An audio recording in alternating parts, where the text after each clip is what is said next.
Warning, this is the new 26 for Somepony to watch over me. No audio, video clips, music from this episode of Friendship is Magic was used in the making of this weekly episode. By the way, if you have not watched the episode yet, be forewarned, there are spoilers ahead. And thank you very much for the last 3 weeks of success. I am eternally grateful. Comment, favorite, subscribe, but most of all, leave your opinions. I'd love to hear from you, and enjoy the show. After last week's episode, controversial as it may be to some, about the Breezies, it's nice to get back to some old-fashioned slice of life with two characters that I believe needed exploration. AppleJack and Applebloom. AppleJack needed exploration to grow her character a bit, but this was not the kind of character growth that I was looking for. This is once again more of a reinforcement of her stereotype more than actual character growth. It's kind of sad when you have two characters in your main cast that are typecast and holes that can't be removed. The two characters I'm speaking of course, are AppleJack and Fluttershy, as proven by last week. But here's the funny thing about AppleJack, unlike Fluttershy. If you're gonna play to how a character works, you can have growth within the character arc, which that's what Somepony to watch over me is all about. A fifth new writer, Scott Bonham, takes on this task of an episode based around the sisters. Never since Sisterhood Social, all the way back in Season 2, has any of the sisterly relationship between Applebloom and AppleJack been closely examined. Now, the plot takes precedent here. See, Applebloom wants to be home all alone to take care of the farm, while Big Macintosh and AJ are off hustling their pies to some delivery. 'Cause every day AppleJack is hustling. But then it quickly becomes a story about overprotection, which it absolutely is. AJ almost acting motherly at times is way too overprotective of her little sister. From setting up nets to stop falling apples when she's bucking to safety helmets. And we've all been there, or at least some of us have. The overprotective parent that looks at their child like a jewel that shouldn't be tarnished by anything like injury or mental stress or something, to allow a kid to be a kid, essentially. But that's what makes AppleJack's approach interesting and partially wrong. If you want a kid to be a kid, you've got to let them get banged up every now and again. I respect AppleJack's approach. God knows me being a disabled kid, everything has to be set up in the correct order. Ever since I was a kid, things were made safer, more convenient, less troublemaking. That's one of the reasons I bought an Xbox One, for example, over a PS4. It's just more convenient, more simplicity, easier. And I understand AppleJack's main purpose here. But the overprotection turns into over worry, aka like I like to call it, twilighting, as, as she becomes overly obsessed with protecting her sister down to every minute minute checking the door a million times to see if she's fallen asleep.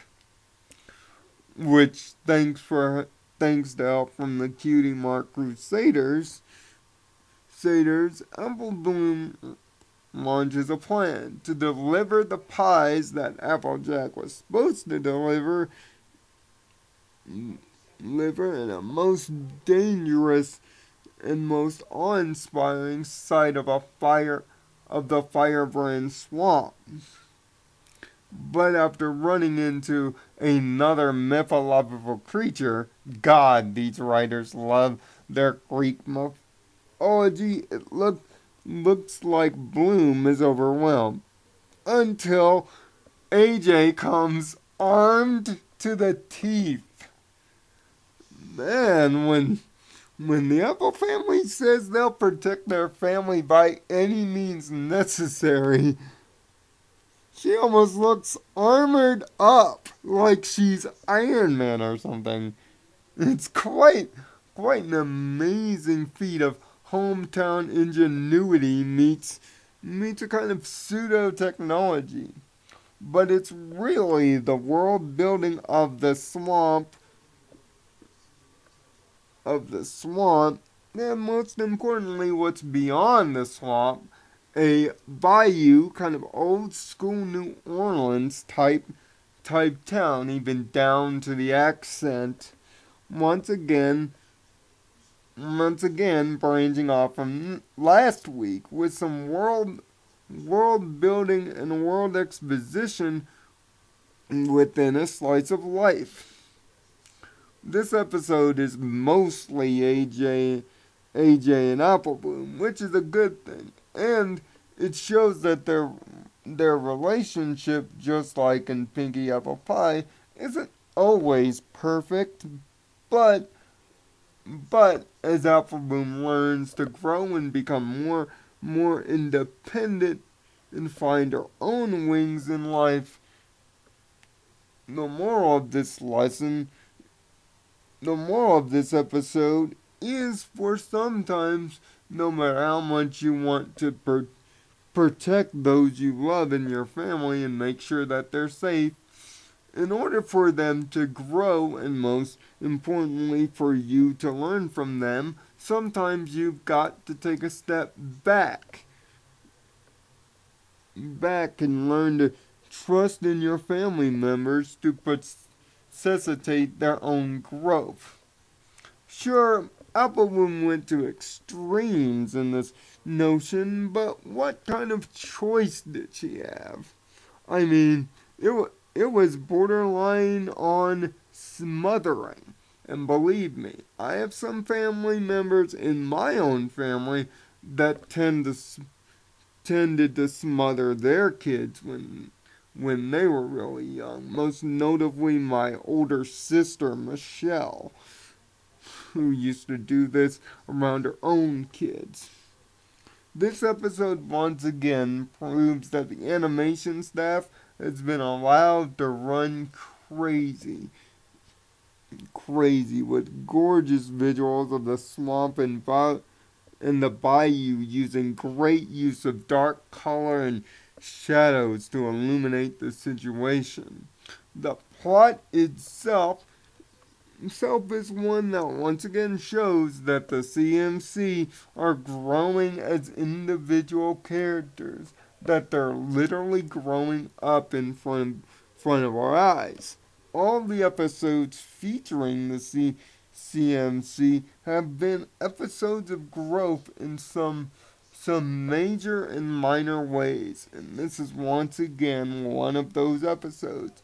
Even when AppleBloom wanted to break in the song, the other two Crusaders broke the tradition of a CMC song by not having her break in the song. It's kind of a funny nod to early CMC episodes having to require at least one song by them. Plus, this kind of shows that Applejack is kind of pseudo Applebloom's mother, which once again brings up the question, what happened to AJ's mother? Something that Tommy Oliver and even Dr. Wolf have expressed wonder in. And now I'm virtually sparked by this notion. What exactly happened to them? I appreciate Applejack's motherly approach, and both characters turn out the stronger here. Applebloom, of course, coming out the winner. It's nice to see in an episode last week that was overly complicated, got bogged down by that complication, and brought down, that once again we get back down to the simplicity of things, the slice of life. The simple but well executed plot line that shows growth for all characters involved. And it's nice to see that this episode was treated as a semi-bullet. And had no other characters even expressed. Not even the journal was referenced here, which is a nice change of pace. In terms of the review portion of this episode, I would have to say I'm going to give Somepony to Watch Over Me 4 out of 6.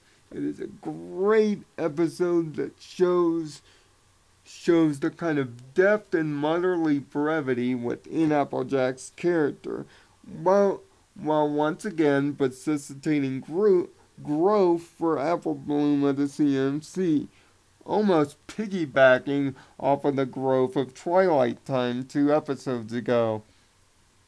This episode is just the kind of episode we needed for the Apple family to show some more growth.